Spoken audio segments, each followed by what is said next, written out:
안녕하세요. 김성길 목사와 함께하는 사람 이야기 제2단원 G7 과정입니다. 전 시간에 이어서 11-2회를 시작하겠습니다. 페이지로는 196쪽입니다. 우리가 전 시간에는 우리 인간은 혼자서만 살도록 되어 있는 존재가 아니라 공동체가 함께 살아가도록 만들어진 사회적 존재라는 것을 말씀드렸습니다. 인간은 처음에 이렇게 아름다운 에덴이라는 공동체 속에서 행복을 이루며 살았죠.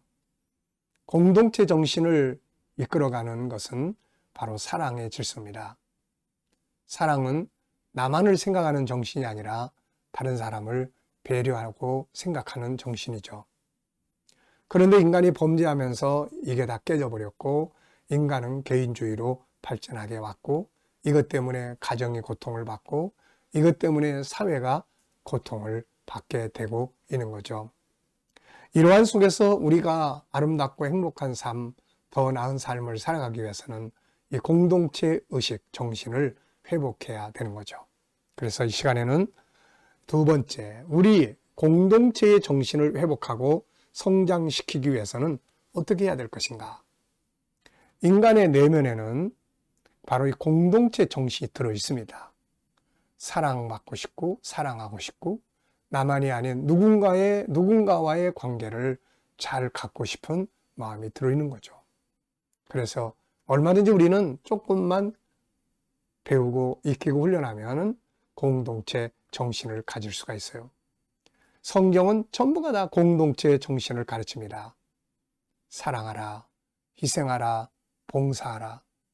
이건 누군가가 대상이 있는 거죠, 이게. 그래서 공동체의 정신을 회복하고 성장시키기 위한 방법들을 우리가 배우고 익히는 게 중요합니다. 자, 여기서는 5가지의 이야기를 정리를 해놨습니다. 첫 번째는 중요성과 필요성을 인식하라 하는 거죠. 우리가 무엇을 실행하기 위해서 가장 중요한 것은 그것의 중요성을 인식하고 하고자 하는 의지가 있어야 합니다. 의지가 없으면은 할 수가 없는 거죠. 그래서 예수님께서는 요한복음 5장 5절 6절에 보면은 병든 지 38년 된 환자에게 네가 낫고자 하느냐 이런 질문을 하시죠. 의지를 확인시켜 보는 겁니다. 하나님이 우리 안에 사랑성을 심어두신 것은 나만을 위한 삶이 아니라 우리라고 하는 공동체를 위한 목적 때문입니다. 그러므로 우리는 이것의 중요성을 인식하고 이것을 이루어가는 사랑성을 적극적으로 살아가는 훈련을 해야 합니다. 이것을 모델로 보여주신 분이 하나님이고 예수님이죠. 하나님이 예수 그리스도를 세상에 보내셔서 십자가에 죽게 하신 것은 어느 한 민족, 어느 한 사람만을 위한 것이 아니라 모든 인류를 구원하기 위한 것입니다. 예수님은 우리에게 새 계명을 주셨죠. 요한복음 13장 34절에 너희가 서로 사랑하라는 것입니다. 사도 바울은 사랑이 없으면 모든 것은 아무 의미가 없다라고 이야기를 합니다. 사랑은 바로 배려고 사랑은 공동체를 이끌어가는 정신입니다. 상대방을 배려하고 상대방을 생각하고 우리를 생각할 줄 아는 마음, 그게 사랑의 정신이죠. 천국은 혼자 들어가 사는 곳이 아닙니다. 천국은 공동체가 함께 사는 곳이죠. 사랑이 왕노릇하는 곳입니다. 자, 두 번째는 공동체를 위한 정신, 사랑성 이해하기. 자, 이걸 회복해야 되는데 사랑의 성격은 뭘까요? 하나님이 보여주신 사랑의 성격은 우리를 구원하기 위해 아들을 내어주신 사건입니다. 예수님이 보여주신 사랑의 성격은 바로 다음의 말씀에 잘 담겨져 있습니다. 마태복음 20장 28절을 보면은 인자가 온 것은 섬김을 받으려 함이 아니라 도리어 섬기려 하고 자기 목숨을 많은 사람의 대속물로 주려 함이니라. 가장 높으신 이가 가장 낮은 몸으로 오셔서 사람을 섬기시고 그들을 위해 자기 목숨을 희생하신 일이죠. 사도 바울은 사랑의 성격을 다음과 같이 설명합니다. 고린도전서 13장 4절부터 보면 사랑은 오래 참고 사랑은 온유하며 시기하지 아니하며 사랑은 자랑하지 아니하며 교만하지 아니하며 무례히 행하지 아니하며 자기 유익을 구하지 아니하며 성내지 아니하며 악한 것을 생각하지 아니하며 의를 기뻐하지 불의를 기뻐하지 아니하며 진리와 함께 기뻐하고 모든 것을 참으며 모든 것을 믿으며 모든 것을 바라며 모든 것을 견디느니라. 이렇게 말씀하고 있죠.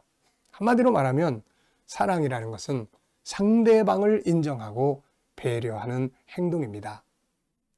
자, 이것을 이렇게 정리를 해보면 사랑의 성격은 5가지로 정리될 수가 있습니다. 자, 첫째는 배려예요. 역지사지라고 할 수 있죠. 배려의 핵심은 나 중심이 아니라 상대방 중심, 공동체 중심을 말합니다. 내가 이렇게 행동했을 때 저 사람의 마음이 어떨지, 내가 이렇게 행동했을 때 우리 공동체는 어떻게 될지, 이런 걸 생각하는 마음이죠. 이것을 이루기 위한 성품들이 바울 사도는 인내, 온유, 겸손, 자랑하지 않고 무례하게 하지 않고 예의를 지키는 거죠. 자기 유익을 구하지 않고 성내지 않고 악한 걸 생각지 않고 진리와 함께 기뻐하고 참고 믿고 소망하는 것으로 설명하고 있습니다. 내가 이렇게 행동할 때 다른 사람들에게 해가 되지 않을까? 내가 이렇게 행동할 때 상대방의 마음 어떨까? 지금 하고 있는 일이 다른 사람들에게 어떤 의미와 유익을 주고 있는가? 내가 가진 것들을 어떻게 다른 사람들을 위해 사용할 수 있을까? 내가 가진 것들이 다른 사람의 유익을 위해 어떻게 사용될 수 있을까? 저 사람의 입장이라면 사랑은 나 중심이 아니라 상대방, 다른 사람의 중심입니다. 이게 배려입니다. 먼저 다른 사람의 유익을 구하고 다른 사람 입장에서 생각하고 말하고 행동하는 거죠. 두 번째, 사랑은 협동입니다. 공동체 의식을 성장시키기 위한 중요한 요소 중에 하나는 협동이죠. 자기 역할을 다할 뿐만 아니라 다른 사람 역시 자기 역할을 다할 수 있도록 약한 부분은 돕고 필요한 부분을 협력해서 완성을 이루는 거죠. 시편 133편 1절을 보면 형제가 연합하여 동거함이 어찌 그리 선하고 아름다운가 라고 말씀하고 있습니다. 협동이에요. 세 번째는 사랑은 나눔입니다. 희생이죠. 배려, 협동과 함께 해야 할 것이 나눔이에요. 하나님이 우리에게 무엇을 주셨다면 나만을 위한 것이 아니라 다른 사람을 위해 사회 공동체의 유익을 위해 나누라고 주신 것이죠.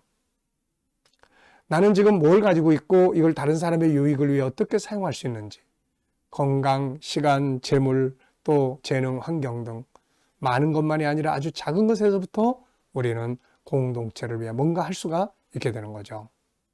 그 다음에 네 번째는 용서입니다. 용납이죠. 사랑성의 중요한 부분 중에 하나는 용서와 용납입니다. 공동체가 아름답게 발전하기 위해서는 잘못된 것을 용서하고 부족한 걸 용납하고 돕는 역할이 반드시 필요한 것이죠. 사랑성에서 용서, 용납이 빠져버리면 핵심적 부품이 없는 것과 같습니다.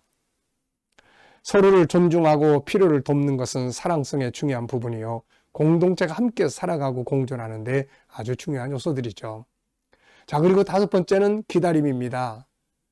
기다림 역시 사랑의 중요한 부분이에요. 다른 사람이 성장하기까지, 부족한 부분이 채워지기까지, 잘못된 부분이 온전해지기까지 부모가 자녀의 성장을 기다리듯이 농부가 씨를 심은 후 그것이 성장해서 열매 맺기까지 기다려주는 겁니다.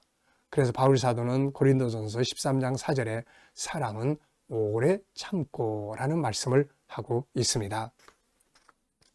자, 공동체를 이끌어가는 정신이 사랑성이고요. 이 사랑성 안에 바로 5가지, 배려, 협동, 나눔, 희생, 용서와 용납, 기다림.